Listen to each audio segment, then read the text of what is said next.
পলাশীপাড়া মা সারদা রামকৃষ্ণ আশ্রম, পলাশীপাড়া, নদিয়া।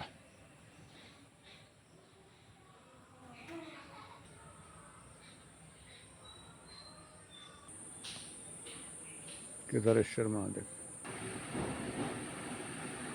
মা সর্বমঙ্গলা, শ্রীরামকৃষ্ণদেব, মা সারদা দেবী, স্বামী বিবেকানন্দ।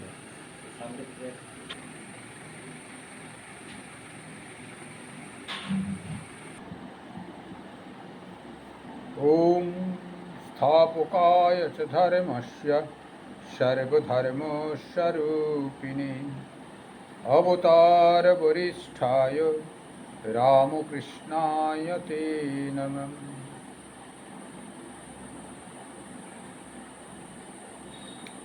আজকে আমরা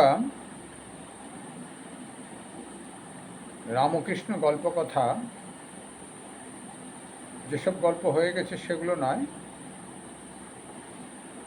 নূতন গল্প রামকৃষ্ণ গল্পকথা হচ্ছিল, সেখান থেকে আজকে একটি দুটি গল্প হবে। সম্ভবত মাসখানেক আগে হয়েছিল গল্প পর্ব হয়েছিল 52, আজকে 53 পর্ব হবে। আজকে গল্পের পর্ব 53। আজকের গল্প প্রথম। আপনারা নিশ্চিত সবাই ভালো আছেন, সবাই কল্যাণে থাকুন, প্রভু সবাইকে ভালো রাখুন। আমরা এখন গল্প কথা শ্রবণ করি।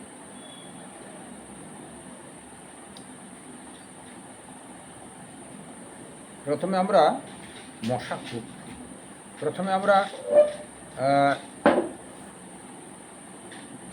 এই জগতের যে তৈরি ত্রিগুণাত্মিকা শক্তি, এই ত্রিগুণাত্মিকা শক্তি ওভারকাম করলে, বা এই ত্রিগুণাত্মিকা শক্তির ভিতরে পরম ব্রহ্ম বা ঈশ্বর নাই,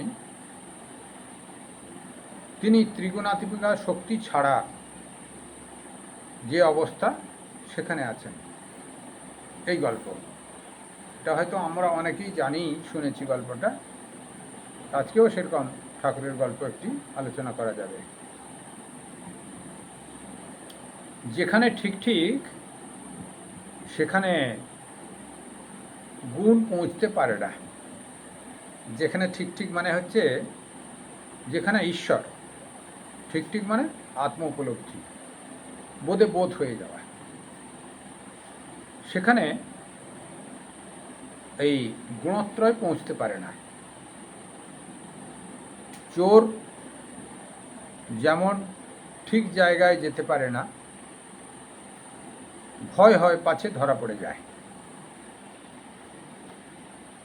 17তম 3 গুণী চোর, ঠাকুরের এই 3 গুণের চোরের গল্প এখানে বলা হবে। তা একটি লোক বনের পথ দিয়ে যাচ্ছিল। এমন সময় তাকে 3 জন ডাকাত এসে ধরলে। তারা তার সর্বস্ব কেড়ে নিলে। একজন চোর বললে, কি মশারে বাবা হয়েছে। একজন চোর বললে, আর এ লোকটাকে রেখে কি হবে?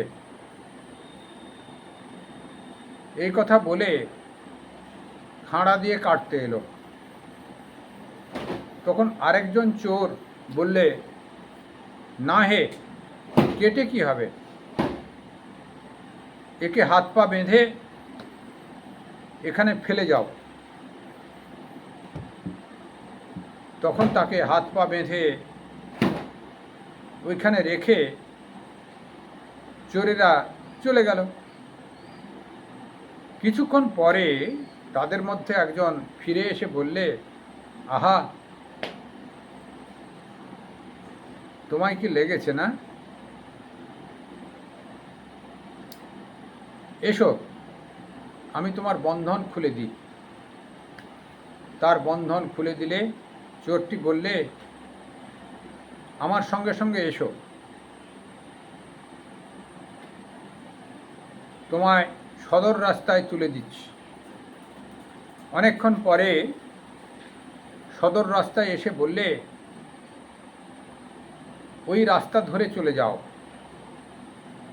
ওই তোমার বাড়ি দেখা যাচ্ছে।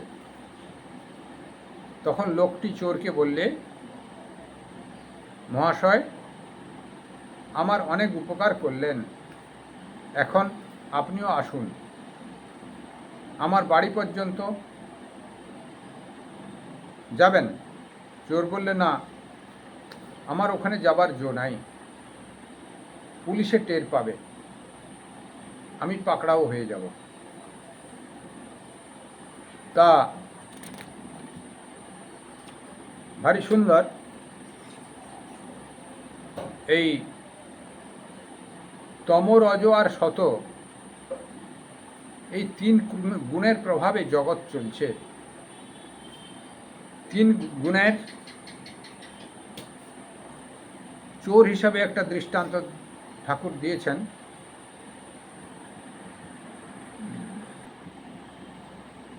তা সেই তিন চোরের গল্প ভারী সুন্দর শুনলাম, গল্প আমরা সকলে শুনলাম। জিনিসপত্র কেড়ে নিল যে তমগুণী চোর, জিনিসপত্র নেওয়া হয়ে গেছে, ওকে বাঁচিয়ে রেখে লাভ কি, কেটে ফেলে দাও গা। আর রজগুণী বলল কি, ওকে কেটে লাভ নাই, হাত পা বেঁধে দাও, হাত পা বেঁধে ফেলে দিয়েছিল গা, আমরা তো চলে যাব, অতএব কখনো কেউ যদি এই রাস্তায় আসে তখন খুলবে, তখন আমরা তো চলে গেছি, অসুবিধা কিছু নাই। তা সেই জন্যে হাত পা বেঁধে দিয়ে তিনটে চোর যে যার ভাগ বাঁটোয়ারা নিয়ে চলে গেল। খানিক্ষণ পরে একজন ফিরে এলো, সে হচ্ছে সত্যগুণী চোর। তার ভিতরে উদারতা, চোর কিন্তু সত্যগুণী চোর, উদারতা একটু আছে, লোকক্ষয় যাতে না হয়, দয়া আছে ভিতরে। এসে বলছে, হ্যাঁ গো, তোমার খুব কষ্ট হয়েছে না, আমি এখনই বন্ধন খুলে দিচ্ছি, ওরা সব চলে গেছে, আমি তাই ফিরে এসে তোমার দুঃখ আমি মনে মনে অনুভূতি লাভ করেছি, তোমার খুব কষ্ট হয়েছে, আমি খুলে দিচ্ছি। খুলে দিয়ে খানিকটা দূর নিয়ে গেল সঙ্গে, দিয়ে বললো, এই তোমার ঘর দেখা যাচ্ছে, এই মেন রাস্তায়, এখানে ধরে চলে যাও, তোমার ঘরে তুমি চলে যাবে। লোকটি আবার তাকে ডাকলো, কিন্তু সে যাবে না, পুলিশের ভয়, তাই একাই যেতে হলো। ভারী সুন্দর আমাদের এই সংসারেতে এই তম, রজ আর সত্য, তিন গুণের আধিক্য ব্যক্তি দেখা যায়। যে যেমন গুণের ব্যক্তি, তার স্বভাব তেমনটি হয়। আমরা তামাম দেখতে পাই, মানে প্রায় দেখতে পাই অধিক জায়গায়। যারা তমগুণী ব্যক্তি, তারা খুব বিষয়ী হয়, যেন তেন প্রকারেণ নিজের অর্থ সঞ্চয় ছাড়া সে কিছুই জানে না। আর রজগুণী ব্যক্তি, তারা জগতে কেবল কর্ম করবে, শুধু কর্ম করবে, টাকা পয়সার গুরুত্ব নাই, সারাদিন কর্ম করতে থাকবে। এই যে জগৎ ভোগ করার জন্য জন্ম হয়েছে সেটাও ভুলে যায়, তা কেবল কর্ম করবে, টাকা পয়সা নিয়ে এসে হয়তো বউর কাছে ফেলে দিল, সংসারে বউর কাছে ফেলে দিল, সে যা পারে করছে গা, সে কেবল কর্ম করে যাবে, টাকা ইনকাম করবে। আবার কারুর কারুর তার ভিতরে জগৎ কল্যাণ করে, জগতের একটু সেবাও করে। আর যারা শতগুণী এই সমাজে বসবাস করেন, তারা ভগবানের ভাবে কিছুটা মাতোয়ারা হয়ে যান। ভগবানের ভাবেতে যা কিছু কর্ম করুক সবই যেন ভগবান দর্শন করে, সমস্ত কর্মের ভিতরে যেন ভগবত সত্তা তিনি দর্শন করেন। এবং কিন্তু ভগবত দর্শন হচ্ছে ঠিক আছে, কিন্তু বৈরাগ্য পুরোটা আসছে না, যে সংসার ত্যাগ করে দিই তবে তো তাকে পাওয়া যাবে। হ্যাঁ, দুই নৌকায় পা দিয়ে তো তাকে পাওয়া যায় না, সমুদ্রের ধপাস করে পড়তে হবে। সেই জন্যে একটা ছেড়ে আর একটাকে গ্রহণ করতে হবে। যেমন তমকে ছেড়ে রজ, রজকে ছেড়ে সত্য, শতগুণকে ছাড়লে তবে ঈশ্বর প্রেম, ভগবানকে পাওয়া যাবে।